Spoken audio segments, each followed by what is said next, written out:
സന്തോഷത്തോടെ ഒരു പ്രധാന വാർത്ത പ്രേക്ഷകരെ അറിയിക്കുന്നു. ഗസയിൽ 2 വർഷത്തെ യുദ്ധത്തിനൊടുവിൽ സമാധാനം. എന്ത് സമാധാനം, എന്ത് സന്തോഷം. 19,000-ൽ പരം കുട്ടികൾ മരിച്ചത് അല്ല, ഇസ്രായേൽ കൊന്നത്, അല്ലെങ്കിൽ 20,000-ൽ പരം കുട്ടികൾ അനാഥരായത്. എങ്ങനെ സന്തോഷിക്കണ്ടേ?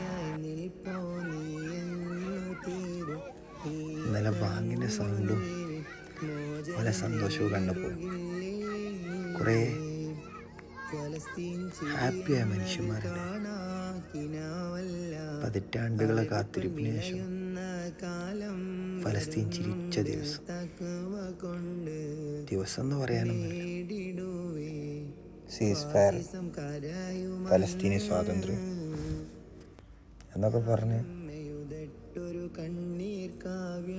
24 മണിക്കൂർ തികയുന്നതിൻ്റെ മുന്നേ ഇന്ന് രാവിലെ വീണ്ടും ഇസ്രായേൽ ഫലസ്തീനിലേക്ക് പോകും.